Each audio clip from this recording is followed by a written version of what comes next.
kita diceritakan bersama Tasa dan Kansa dan Madi. kali ini kita mau ngeriak lagi. Ya, ngeriak lagi dan terjadi lagi. Iya. Kali ini mau diriak Apa ya ini itu judulnya? perbedaan Tionghoa Indonesia dan Chinese Malaysia. Ada kata-kata pembuka dulu sebelum kita ngeriak. Gak ada, lanjut aja langsung biar katanya tidak banyak borak. Makasih untuk yang udah nonton, yang udah ngasih feedback juga. Ya kritik dan saran kami sangat mengapresiasi dan kami akan berusaha untuk menjadi yang lebih baik ke depannya. Mohon maaf kalau selama ini react-nya kami tuh nggak pas di hati kalian penonton. Iya. Semoga kedepannya bisa jadi lebih baik lagi. Dan modul itu Oke, kalau gitu langsung aja kita lihat video yang mau kita react saat ini. Apa sih perbedaan Tionghoa Indonesia dan Chinese Malaysia? Let's start. Assalamualaikum warahmatullahi wabarakatuh. Di video ini saya akan berbagi cerita mengenai perbedaan antara Tionghoa Indonesia dengan Tionghoa Malaysia. Video ini saya buat karena saya tertarik setelah melihat beberapa komentar yang ada di video saya yang satu ini. Video ini sebetulnya bercerita mengenai warga Tiongkok yang dulu lahir dan besar di Indonesia, namun karena kondisi sosial politik yang kurang menguntungkan pada tahun 50-an hingga 60-an, akhirnya mereka terpaksa pindah ke Tiongkok. Namun karena kecintaan mereka terhadap Indonesia, sampai saat ini mereka masih bisa berbahasa Indonesia, bahkan bisa menyanyikan lagu-lagu kebangsaan Indonesia. Seperti apa? Ini dia ceritanya. Lahir di Indonesia Ngobrol lagi. tanah air yang kita jadi. Cinta Indonesia. Ya. Inilah beberapa komentar yang kemudian memunculkan rasa penasaran. apa ini? Bangga dengan rakyat Indonesia yang mengamalkan perpaduan. Saya rakyat Malaysia amat senang sekali melihat kamu. Hati saya tersentuh karena melihat Pak Cik Mak Cik tadi. Saya merasakan yang rakyat Malaysia mungkin terlalu banyak kepentingan politik Sebenarnya Rasulullah mengajarkan kita agar tidak berpasang muka dan berperang dengan mereka, melainkan mereka menentang dan melakukan kejahatan pada diri, saudara dan umat Islam sejalan. Benar sih, ini bagus. Amin ya. Semoga umat Nusantara bersatu, jangan pernah bercerai hati dan gadang, melainkan dengan kita berdiri. Oke, lanjut. Kan saya, mengapa komentar dari penonton Malaysia ini seolah menunjukkan bahwa Indonesia seharusnya bangga dengan nasionalisme dan keindonesiaan etnis Tionghoa Indonesia. Karena etnis itu tuh Saya pun melakukan ya, sejumlah riset di jurnal-jurnal Sampai ada risetnya. untuk dapat memahaminya. Indonesia dan Malaysia sama-sama pernah mengalami penjajahan. penjajahan. Indonesia dari Belanda, sementara Malaysia dari Inggris. Salah satu dampak dari penjajahan itu muncullah kelas sosial dan ekonomi yang berbeda, yaitu warga beretnis Tionghoa dan warga pribumi. Di zaman kolonial, penduduk beretnis Tionghoa baik di Indonesia maupun Malaysia relatif mendominasi perekonomian. Kalau untuk kita sendiri di sini, khususnya Medan, itu ada Chong Afi kan? Dia itu berperan besar juga dalam perekonomian kota Medan ya kan? Sumatera Timur pada saat Ada di luar ya. Lanjut.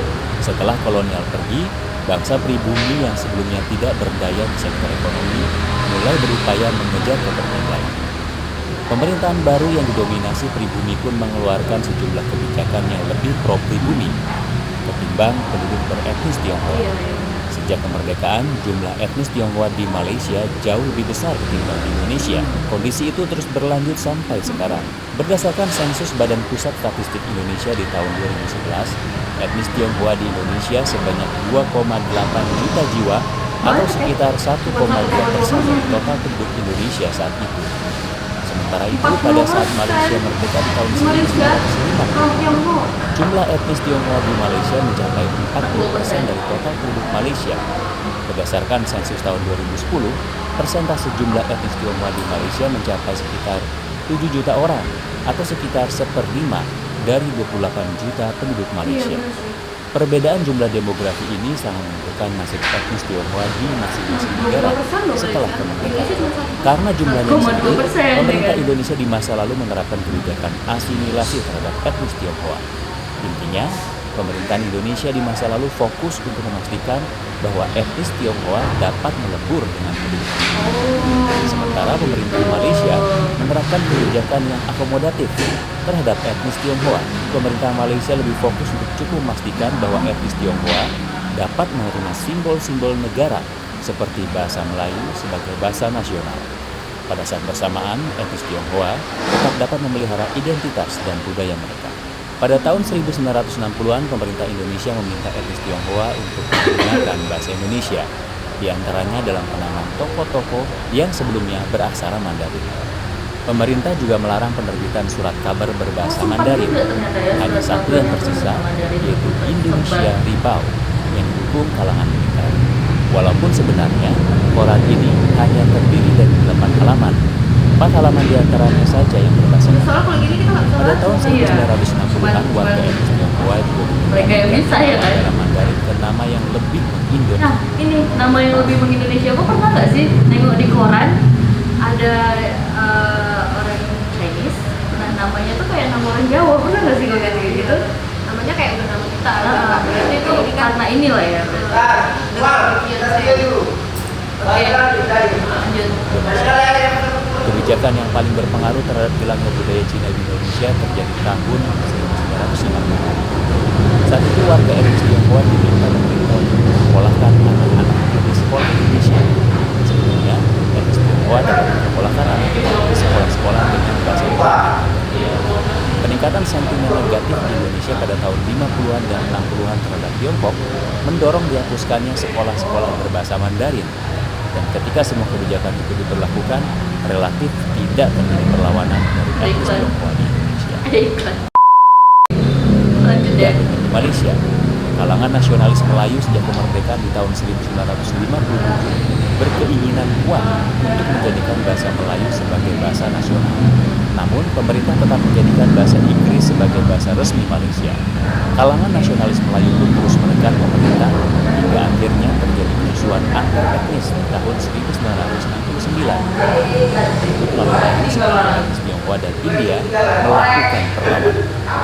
Kerusuhan antar etnis yang terjadi di tahun 1969 ini akhirnya mengonsolidasikan sistem politik dan hubungan antar etnis di Malaysia. Walaupun bahasa Melayu mulai ditetapkan sebagai bahasa resmi di dunia formal, penggunaan bahasa asing lain seperti Mandarin dan Tamil tetap diperbolehkan, terutama di sekolah-sekolah swasta. Pada tahun 1969, Perdana Menteri Tun Abdul Razak menyatakan bahwa budaya Malaysia harus berdasarkan budaya bangsa asli Malaysia. Pada Kongres Kebudayaan Nasional pertama di tahun 1971, sebuah resolusi dikeluarkan yang menyatakan bahwa budaya Malaysia harus berdasarkan budaya lokal, yaitu budaya Melayu. Kebijakan tersebut mendapat tantangan dari etnis non-Melayu seperti etnis Tionghoa dan India. Mereka pun melakukan perlawanan. Di antaranya terlihat ketika pada tahun 70-an, Universitas Teknologi Malaysia mengatur wisudawan pria mengenakan peci pada saat wisuda. Etnis Tionghoa Malaysia menolak mengikuti aturan tersebut dan akhirnya kebijakan tersebut pun dibatalkan. Menyadari akan kekuatan politik dan ekonomi etnis Tionghoa, Anwar Ibrahim saat menjabat Menteri Budaya, Pemuda dan Olahraga membuka dialog dengan asosiasi-asosiasi etnis Tionghoa dan mengatakan bahwa pemerintah Malaysia tidak bermaksud untuk mengasimilasikan atau meleburkan etnis Tionghoa ke budaya. Asosiasi-asosiasi Tionghoa Malaysia pun mengajukan usulan agar budaya Malaysia berdasarkan multiras ketimbang berdasarkan ras tunggal. Jadi setelah kita melihat video yang tadi, sebetulnya apa yang terjadi di Malaysia dengan apa yang terjadi di Indonesia terhadap etnis Tionghoa menjadi berbeda karena memang sejarah yang pernah ada di masa lalu. Intinya adalah karena jumlah etnis Tionghoa yang ada di Malaysia lebih banyak dibandingkan jumlah etnis Tionghoa yang ada di Indonesia, maka akhirnya etnis Tionghoa yang ada di Malaysia lebih mudah mempengaruhi kebijakan pemerintah mereka. Sementara di Indonesia, karena jumlah etnis Tionghoa di Indonesia jumlahnya jauh lebih sedikit, akhirnya mereka pun tidak dapat melakukan perlawanan yang berarti ketika pemerintah menerapkan sebuah kebijakan yang akhirnya lambat laun mengurangi warna budaya Cina yang ada di Indonesia. Dan akhirnya seperti yang kita lihat saat ini, kalau kita ke Malaysia, itu kita akan sangat dengan mudah menemukan ekspresi budaya Cina di Malaysia. Misalnya mereka masih menggunakan bahasa Mandarin dalam kehidupan sehari-hari. Namun di Indonesia, kita akan kesulitan untuk menemukan dengan mudah ekspresi budaya Cina di Indonesia. Kalaupun kita ingin menemukannya, biasanya kita harus ke tempat-tempat tertentu. Dan di Indonesia, bahasa Mandarin atau bahasa Cina juga memang tidak lagi banyak digunakan oleh generasi muda. Itu dia, jadi sejarah masa lalu membentuk yang terjadi saat ini. Jadi menjadi sangat wajar sekali kalau kita melihat di video ini, kalau ada orang Tiongkok yang dulu pernah lama tinggal di Indonesia, mereka masih bisa berbahasa Indonesia, bahkan bisa menyanyikan lagu seperti ini. Mata airku Indonesia, negeri elok amatku cinta. Itu dia, semoga bermanfaat. Ismail Fahmi bagi cerita. Itulah perbedaan-perbedaannya ya kan. Ada Jadi kayak komentar? dibilang, hah? Ada komentar? Tadi kayak yang dibilang benar sih itu kayak di Malaysia kita tuh gampang gitu untuk menjumpai kayak arsitekturnya, ciri-ciri itulah tentang Tionghoa. Dari namanya asli, masih asli. Iya, sedangkan di sini tuh cuma di spot tertentu aja, contohnya nih kayak di Asia Tenggara gitu, di Medan sendiri kan. itu aku jadi kayak ngerasa mungkin kalau aku di posisinya jadi orang Chinese nih, kok jadinya ngerasa kayak Didiskriminasi gitu. jadinya maksudnya memang Minoritasnya terasa. memang bukan orang asli Indonesia itu Chinese, cuman kan kita juga tinggal di sini, lahir di sini, kakek nenek kita udah di sini, jadi kayak Ya harusnya kok jadi orang Indonesia juga. tapi Dan dia jadi mungkin ngerasa kayak orang Indonesia. dibeda-bedain gitu jadinya. Maksudnya punya hak yang sama.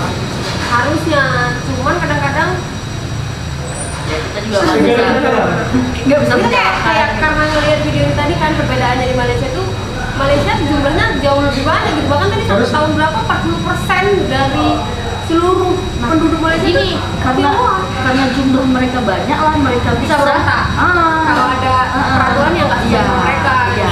di Indonesia tadi kan Dan- karena dan- jumlahnya sedikit. Dan menurut aku juga sebelum berkembang sebesar ini pasti kan dia dulu kan yang kecil. Karena masker kok bisa dibuka aja. Kan sebelum berkembang sebesar saat ini kan dulu kan juga minoritas kecil juga. Iya. Aku ngerasanya dulu mungkin lebih dihargai aja. Iya.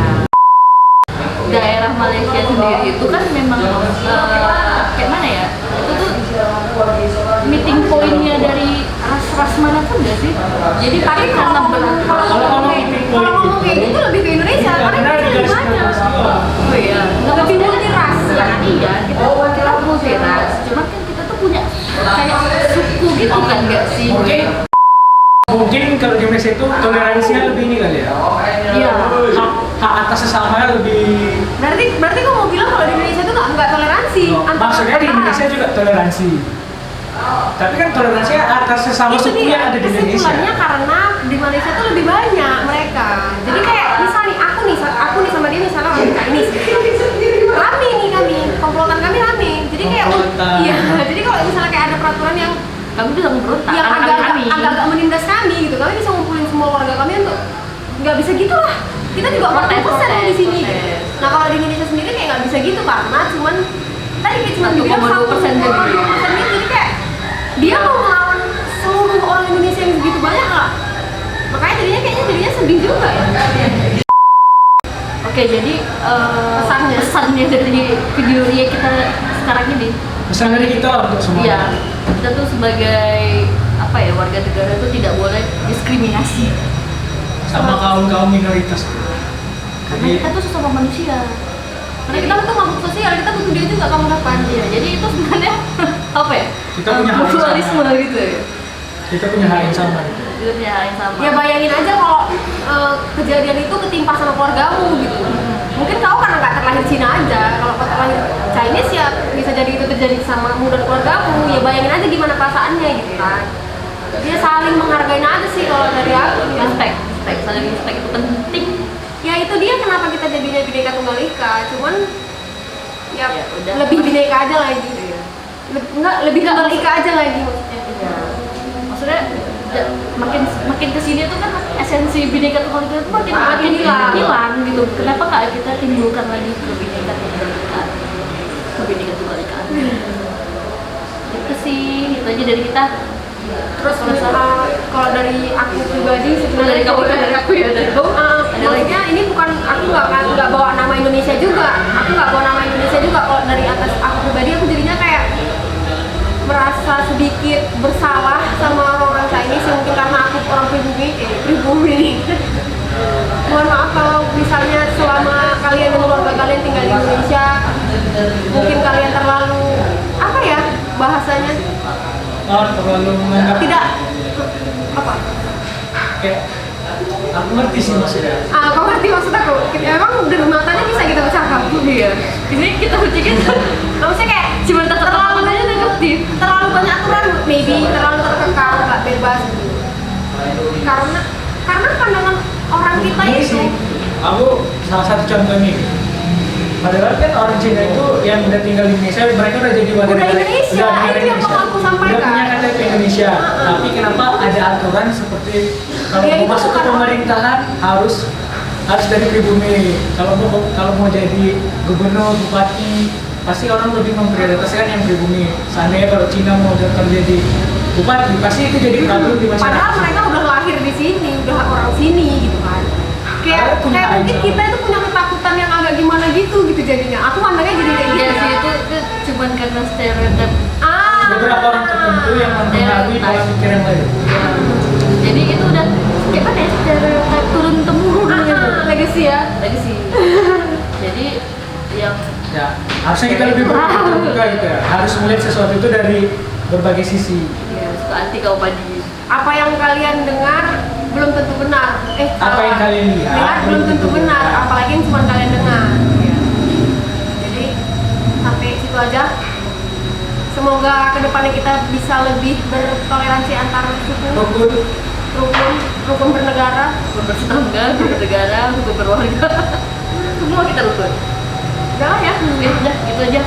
Kami pamit undur diri. Bye bye.